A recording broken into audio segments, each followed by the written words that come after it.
Now that you have a better understanding of what the GRS cornerstones, categories, and activities are, let's take a closer look at the site and see how it can be used. On the left side of the page, you will see an orange button with the words Get Started on it. Do you see it? Let's click on that button. We are now on the How to Become a Green Ribbon School page. This page gives you some simple steps that will get you well on your way to becoming a Green Ribbon School. Let's look at number 1, Register your school. If you have not registered yet, please take the time to click on the big blue Register Now button on the site. Make sure to write down the username and password you create during registration. Press pause now while you complete your registration, and press play once you have finished. I'll be here waiting for you. Perfect. Now that you've registered, let's keep moving. We're now looking at the page that says My School Login at the top. If you are not on this page, just click on the word Login in the upper right corner of the site at any time. All right, let's take this time to do something very important. Bookmark this page in your web browser. You'll be coming back to this exact location many times, so you'll want to bookmark it to make it easy to locate each time. If you're unsure how to bookmark this page, hit pause and ask a teacher or computer specialist at your school how. Excellent. Now let's enter the username and password that we created during registration in the green login box on this page, and then hit the login button. All right, we're in. When you log in, you will immediately see a page titled My School Activities, and it shows your school's name and has 2 tabs. The first tab is the Our Progress tab. This tab shows you in which cornerstones you have already entered activities.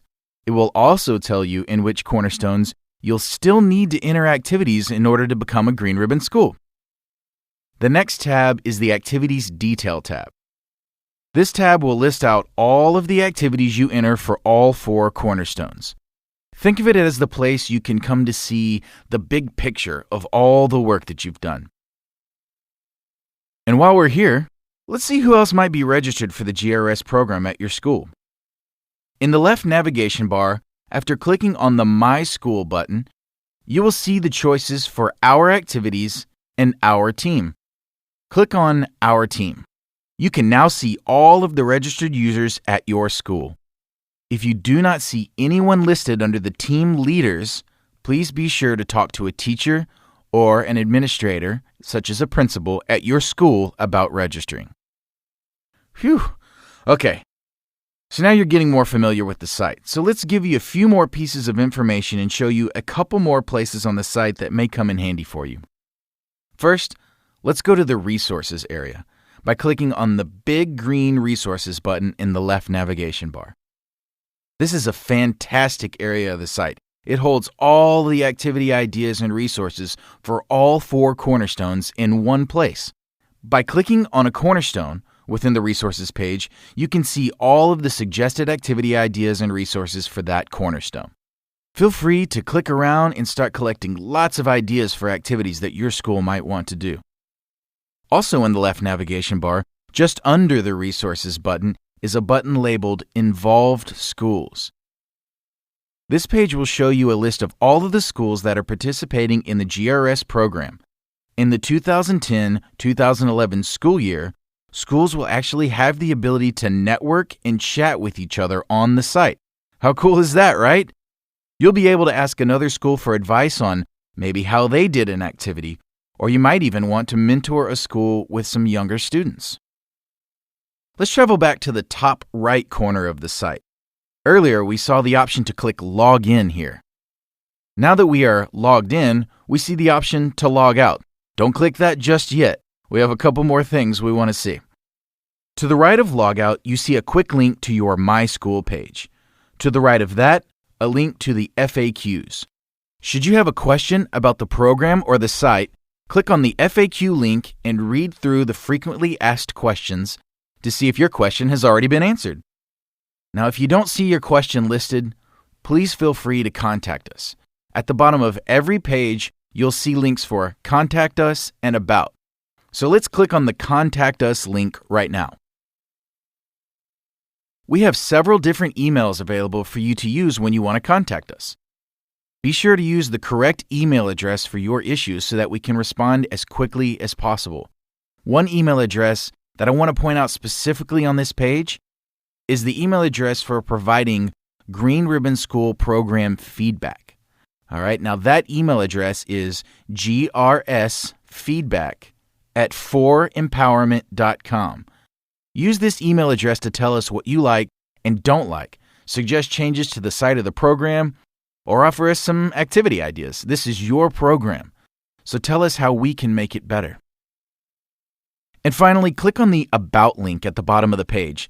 This page will tell you all about who is involved with the GRS program and why it exists. It will also tell you about some of the fantastic new features we have coming up for the 2010-2011 school year. Just a few of those features include the ability to publish photos and videos and music and all sorts of other files that correlate to your activities. The ability to network online with other schools and school leaders. The ability for a teacher to assign who can enter activities, and yes, even students. And the ability for each registered user to set up a personal profile page. Well, that's it. You're now a bona fide expert on the GRS program and site. Should you have any questions, feel free to contact us. And remember, one of the most important factors in making your school a successful Green Ribbon School is to make the program a campus-wide initiative. Include all of the teachers, principals, student organizations, and the entire student body in the program. With campus-wide involvement, you can accomplish some really incredible things. Be sure to speak with your principal, teachers, and PTA, PTO organizations about how they can be involved and the needs at your particular school for green initiatives. Also, consider having each organization or student group at your school take ownership of a cornerstone. For example, have the National Honor Society take Natural Classrooms. Then have the Student Council take Eco Campus. And then, well, you get the idea. Be sure to check out all the other how-to instructionals we provided to learn more about how to use the site and how to enter activities.